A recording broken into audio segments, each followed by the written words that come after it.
Tagore children academy senior secondary school Surajgarh Jhunjhunu की online classes में आपका स्वागत है। आज इस वीडियो के माध्यम से हम त्रिभुजों के समरूपता के जो नियम है उनका अध्ययन करेंगे। तो यहाँ पर समरूपता की बातें हो चुकी थी कि यदि दो त्रिभुज जिनके आकार हैं वे एक जैसे हो लेकिन उनके माप हैं वो अलग अलग हो तो वे समरूप कहलाते हैं। और वो समरूपता के जो नियम हैं, जो दो त्रिभुज समरूप होते हैं उनके लिए है वो नियम जो थे वो थे कोण समान होने के नियम से, यानी जिसको कहा जा रहा था कि कोण कोण कोण समरूपता, और जिसका अर्थ ये था कि तीनों कोण समान होने के नियम से, या उसको समान कोणिक भी कहा जा सकता है। और समान कोणिक का अर्थ ये कि कोण समान हो। दूसरा जो था ये था कि तीनों भुजाएं समानुपाती होने के नियम से, तीनों भुजाएं समानुपाती होने के नियम से,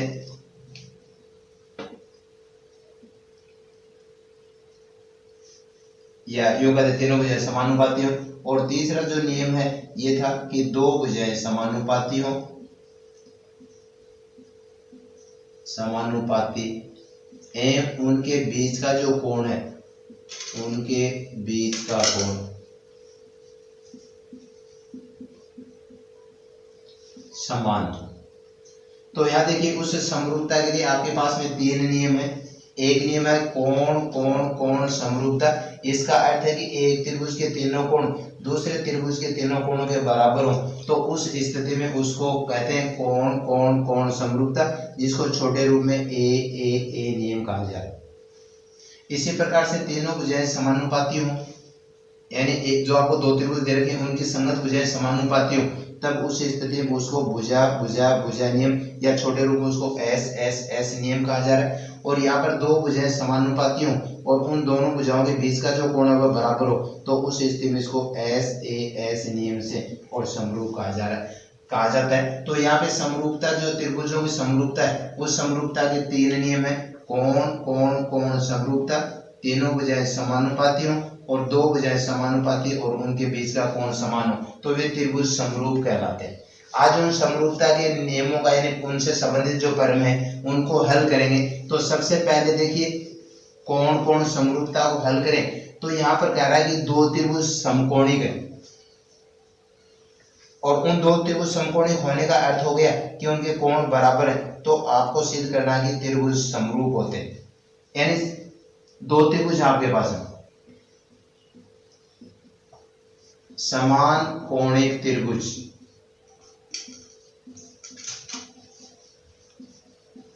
समरूप होते हैं, जिसको यूं कहें कि एक त्रिभुज के तीनों कोण जो है वे दूसरे त्रिभुज के जो है तीनों कोणों के बराबर है तो वे त्रिभुज समरूप होते हैं। तो इसको देखिए हल करें। जैसे आपके पास में दो त्रिभुज है, एक त्रिभुज है ए बी सी, दूसरा जो त्रिभुज है जैसे ये कहें कि डी ई एफ, ये दो त्रिभुज, और कहा जा रहा है आपको बताया गया है कि वे समान कोणिक है। समान कोणिक का अर्थ हो गया कि दोनों त्रिभुजों के जो संगत कोण है वे बराबर है। तो यहाँ देखिए क्या है आपको दिया हुआ है त्रिभुज ए बी सी व त्रिभुज डी ई एफ में कोण ए बराबर कोण डी, कोण बी बराबर कोण ई तथा कोण सी बराबर कोण एफ, ये आपको दिया हुआ है कि उनके संगत कोण बराबर है। आपको सिद्ध करना है। यहाँ पर कह रहा है कि दोनों त्रिभुज हैं वो समरूप होंगे, यानी त्रिभुज ए बी सी जो है और दूसरा जो त्रिभुज ये समरूपता का संकेत यूं करके यूं, और ये कह रहा है कि त्रिभुज डी ई एफ के समरूप। इसका अर्थ हो गया कि आपको सिद्ध करना है कि एबीसी त्रिभुज और डीईएफ जो त्रिभुज हैं ये दोनों है कह रहा है कि समरूप होंगे। रचना करनी पड़ेगी। उस रचना के लिए क्या करेंगे कि ये त्रिभुज एबीसी जो है इसमें से भुजा एबी के बराबर इस डीई में से काट लेते हैं, जैसे ये डीपी है उसके बराबर, यानी एबी बराबर डीपी, और इसी प्रकार एसी जो है इसके बराबर ये डीक्यू काट लेते हैं और पी और क्यू को मिला। ये रचना का बिंदु हुआ। तो इसमें आपने क्या किया देखिए कि ए बी बराबर डी पी तथा ए सी बराबर डी क्यू काटा तथा पी व क्यू को मिलाए।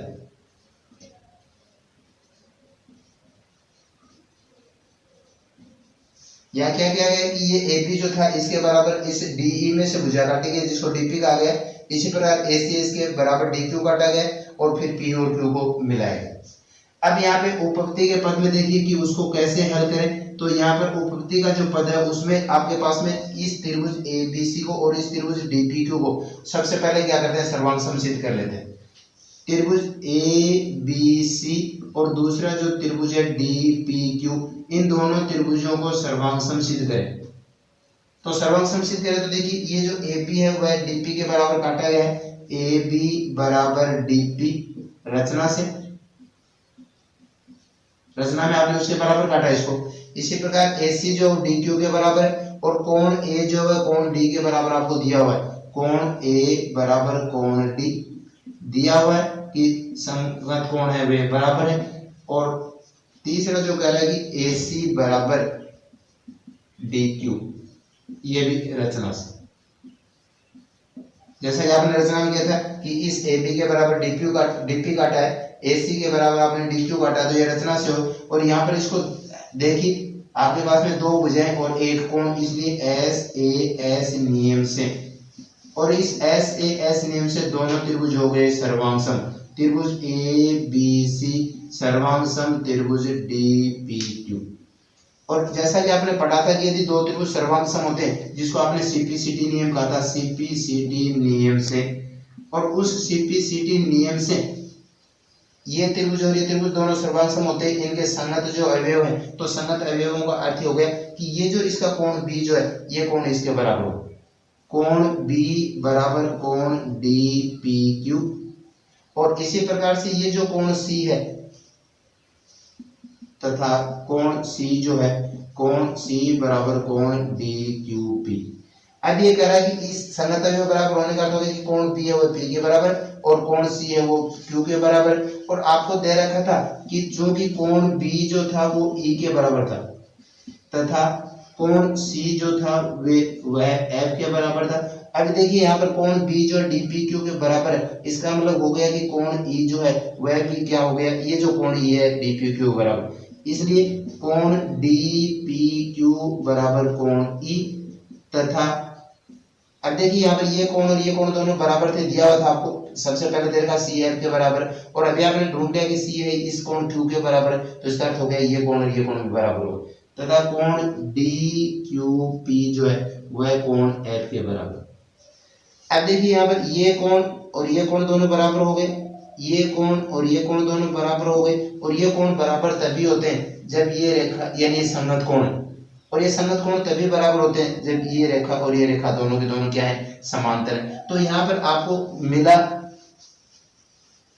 यानी इससे आगे बात करें तो यहाँ पर आपको ये मिल गया कि इसलिए पी क्यू समांतर ई एफ, क्योंकि ये कोण पी और ई जो कह रहा है डी पी क्यू बराबर कोण ई कह रहा है, डी क्यू भी एफ के बराबर कह रहा है, और ये जो कोण है ये संगत कोण है, और ये संगत कोण होने के कारण और ये हो गया संगत कोण, और संगत कोण होते हैं पी क्यू और ई एफ समांतर है। और पी क्यू और ई एफ समांतर होते हैं, आधारभूत समानुपातिक प्रमेय का प्रयोग करें, आधारभूत समानुपातिक प्रमेय, उस समानुपातिक प्रमेय का प्रयोग करें तो उसमें आपने क्या लिखा था कि dp बटे पीई बराबर dq बटे df, और दोनों पक्षों में एक जोड़ते हुए यानी उसका विलोम आपने हल किया था, तब उसको आपने ये भी कहा था कि dp बटे de बराबर dq बटे df। क्यों होता है, कैसे होता है, इसके लिए इसको अनुपात के रूप में लिखें dp बटे पीई, dp बटे पीई बराबर dq बटे qf। व्युत्क्रम करने पर PE बटे DP बराबर QF बटे DQ, दोनों पक्षों में एक जोड़े तो PE प्लस बटे DP प्लस 1 बराबर QF बटे DQ प्लस 1। क्यों जोड़ा गया, उसको पूरी भुजा DE बनाने के लिए, क्योंकि आपको उस भुजाओं के अनुपात की बातें करनी है, इसलिए आपको पूरी भुजा बनानी है। और यहाँ पर देखिए इसको हल करें तो यहाँ पर इसका लघुत्तम लें तो लघुत्तम आ गया इसका डीपी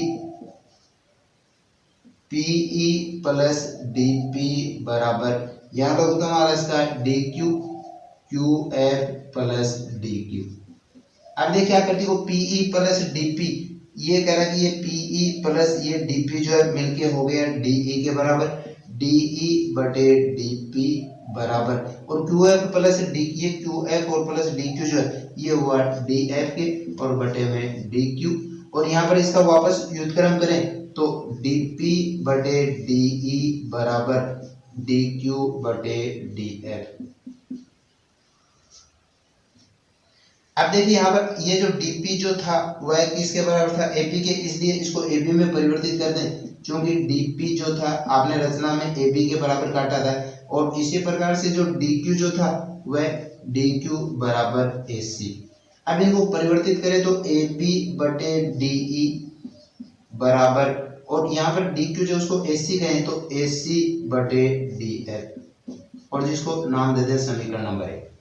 अब देखिए यहाँ पर आपने इस ab और इस ac के बराबर भुजाएं काटी थी, इसी प्रकार से यदि आप ab और bc के बराबर भुजाएं काटें तो आपको इसी प्रकार जो बात होगी इसी प्रकार, और ये आपको मिलेगा ab बटे de बराबर, और यहाँ पर मान हो गया bc बटे ef, समीकरण नंबर 2।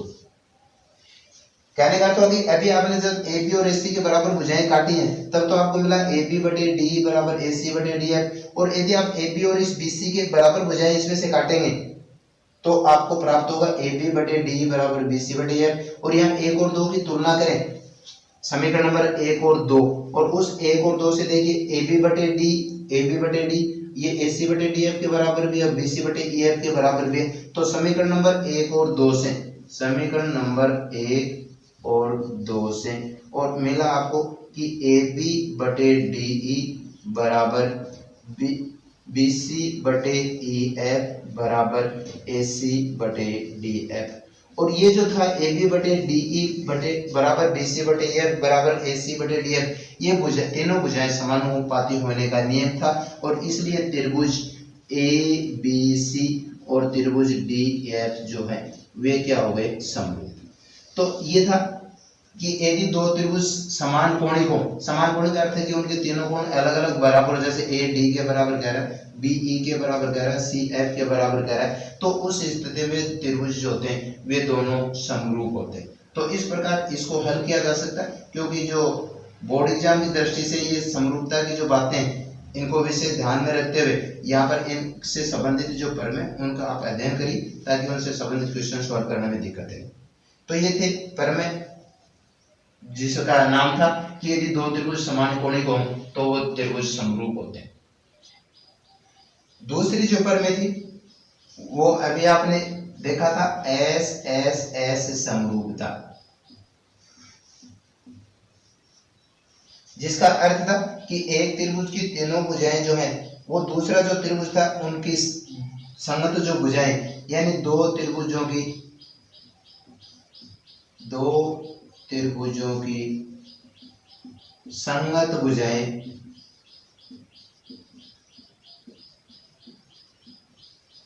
समानुपाती हों तो वे त्रिभुज समरूप होते हैं।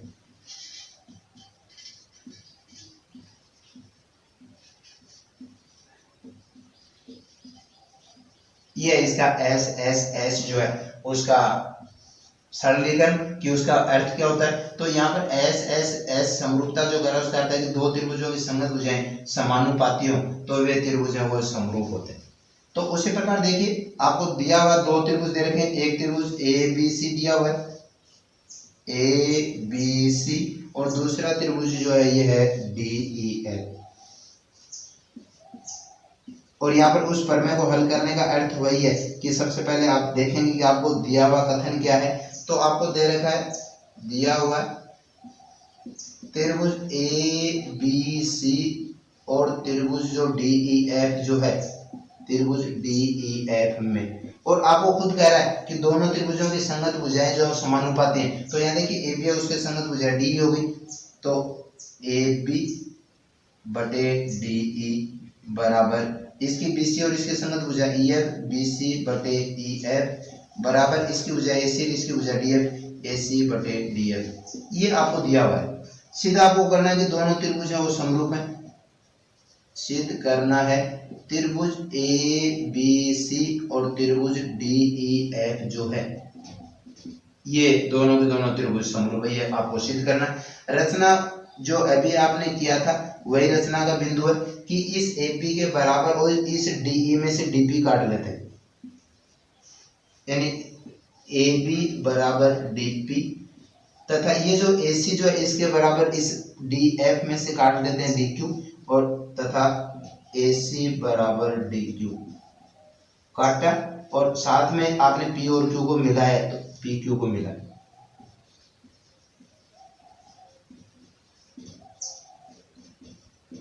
ये रचना का पॉइंट हुआ। अब यहाँ देखिए उसको उपपत्ति को हल करें तो यहाँ पर वही बिंदु जो आपको दिया हुआ है उस उपपत्ति में देखिए आपको कि यहाँ पे आपको दिया हुआ कि इस ए बी बटे जो आपके पास में ए बी बटे डी ई बराबर यहाँ दे रखा आपको ए सी जो है ये डी क्यू के बराबर था, यानी यहाँ पर अनुपात इस ए सी का और इस डी एफ का था तो ए सी बटे डी एफ ए बी बटे डी बराबर ए सी बटे डी एफ। अब ये जो ए बी जो है ये आपने डी पी के बराबर काटा है क्योंकि ए बी जो है वह डी पी के बराबर है और ए सी जो है वह डी क्यू के बराबर है। तो यहाँ पर इनको ए बी और ए सी को परिवर्तित करें तो डी पी बटे डी ई बराबर डी क्यू बटे डी एफ। अब देखिए यहाँ पर ये कह रहा है कि डी पी बटे डी ई अभी आपने किया था और डी क्यू बटे में डी एफ और ये अनुपात बराबर है तो आधारभूत प्रमेय के विलोम से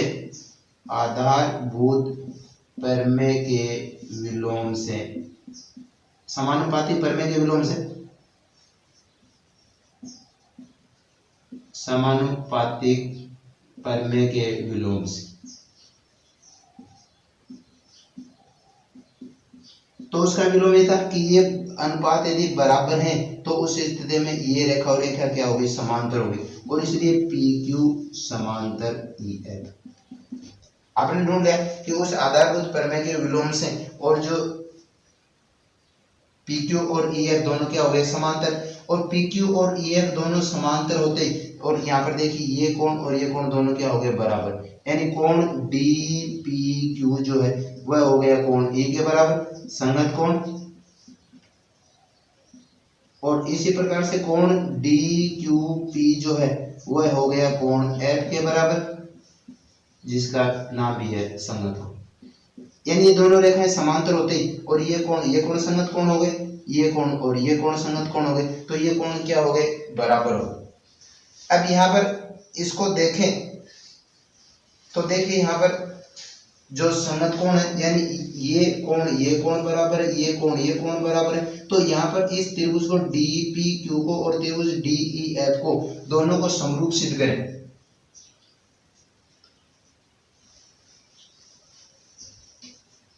यहाँ देखिए आपने ये सिद्ध करनी है कि रेखा समांतर होती है, ये कोण इसके बराबर है, ये कोण इसके बराबर है तो यहाँ त्रिभुज डी पी क्यू और दूसरा जो त्रिभुज डी ई एफ है त्रिभुज डी ई एफ तो यहाँ देखिए इनको दोनों कोण डी जो है ये दोनों में उभयनिष्ठ आ रहा है, कोण डी बराबर कोण डी जिसको कहेंगे उभयनिष्ठ।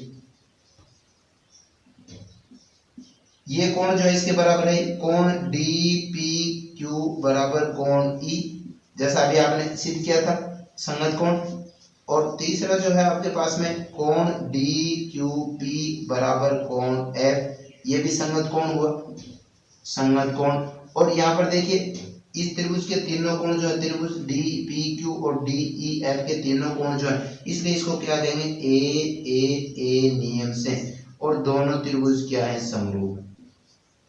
त्रिभुज डी पी क्यू समरूप त्रिभुज डी ई एफ ये दोनों त्रिभुज हो गए समरूप। और यदि दो त्रिभुज समरूप होते हैं तो जैसा आपने किया था कि यदि दो त्रिभुज समरूप होते हैं तो उनकी संगत भुजाएं जो होती हैं वो समानुपाती होती है। तो यहाँ उन दोनों त्रिभुजों को समरूप सिद्ध करें तो देखिए यहाँ पर इस त्रिभुज की जो बातें हो गई यानी समरूपता की बात हो गई, तो इसलिए डीपी बटे डीई बराबर पी क्यू बटे ई एफ।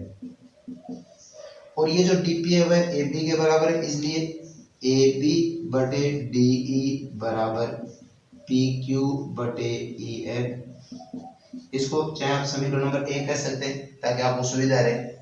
अब आपको यहाँ दिया हुआ था, देखिए सबसे पहले कि ये दोनों त्रिभुज जो हैं ये समानुपाती थे, तो उस समय आपको दिया हुआ था कि ए बी बटे डीई जो था, ए बी बटे डीई बराबर बी सी बटे ई एफ।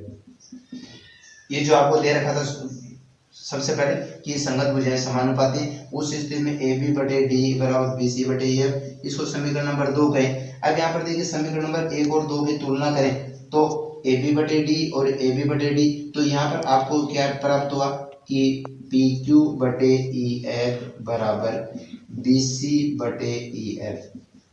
और यहाँ पर दोनों हर समान है और इसलिए पी क्यू बराबर बी सी। तो यहाँ पर ये मिल गया है कि पी क्यू जो है, ये भुजा जो पी क्यू है ये बी सी के क्या है बराबर है। और अब यहाँ पर इन दोनों त्रिभुजों को, कौन कौन से त्रिभुज, त्रिभुज ए बी सी और त्रिभुज डी पी क्यू जो है, इनको दोनों को सर्वांग सिद्ध करें। त्रिभुज ए बी सी और दूसरा जो त्रिभुज है डी पी क्यू, इन दोनों त्रिभुजों को सर्वांग सिद्ध करें तो देखिए ए बी जो है वो रचना से डीपी के बराबर था, ए बी बराबर डीपी रचना से, ए सी जो है डी क्यू के बराबर है, ए सी बराबर डी क्यू, और अभी आपने सिद्ध कर दिया कि बी सी पी क्यू के बराबर है, बी सी पी क्यू के बराबर और बी सी बराबर पी क्यू। तो यहाँ देखिए ए बी, इसकी बजाय ए बी है डी पी के बराबर है, बी सी है वो पी क्यू के बराबर है और ए सी डी क्यू के बराबर है। और ये होते ये दोनों त्रिभुज जो है, त्रिभुज ए बी सी और त्रिभुज डी पी क्यू जो है ये सर्वांग सम। और यदि दो त्रिभुज सर्वांग सम होते हैं तो उनके संगत कोण क्या होते हैं, बराबर होते हैं। तो कोण ए बराबर यानी सीपीसीटी नियम से, सीपीसीटी नियम से, तो यहाँ कोण ए बराबर कोण डी, कोण बी बराबर कोण पी कह सकते हैं आप या डी पी क्यू, और कोण सी बराबर कोण क्यू या डी क्यू पी। और जैसा भी आपने यहाँ पर इसको समांतर सिद्ध किया था उस समय ये था कि P है वो E के बराबर है, क्योंकि कोण P जो है वह E के बराबर है। और यहाँ देखिए कोण जो P है वह B के बराबर है, और इसका अर्थ हो गया कि कोण, इसलिए कोण B बराबर कोण E। और इसी प्रकार से ये कोण जो C था वो Q के बराबर था, ये कोण C बराबर कोण Q। और यहाँ पर आपने अभी दोनों त्रिभुजों की समरूपता की बात, ये समांतर की बातें करी, उस समय ये कोण संगत कोण थे। तो चूंकि कोण Q जो है वह F के बराबर है और ये F जो Q है वो C के बराबर है, तो इसलिए C और F बराबर हो गए, और इसलिए कोण C बराबर कोण F। तो यहाँ देखिए कोण A जो है वह D के बराबर हो गया, कोण B जो है वह E के बराबर हुआ, और कोण C जो है वह F के बराबर हो गए, और इसलिए ए नियम से और दोनों त्रिभुज क्या है, समरूप है। और इसलिए त्रिभुज ए बी सी समरूप त्रिभुज डी ई है। तो ये था कि यदि दो त्रिभुजों की संगत भुजाएं समानुपाती होती हैं तो वे त्रिभुज समरूप होते हैं। तो यहाँ पर भुजाओं के अनुपात की बातें करते हुए इसको हल करें तो आपको यहाँ पर प्राप्त होगा कि इस त्रिभुज ए बी सी के तीनों कोण जो है वह त्रिभुज डी ई एफ के तीनों कोणों के बराबर है। इसलिए इसको कहेंगे कि ए नियम, यानी तीनों कोण समान हो, समान कोण के नियम से दोनों त्रिभुज समरूप।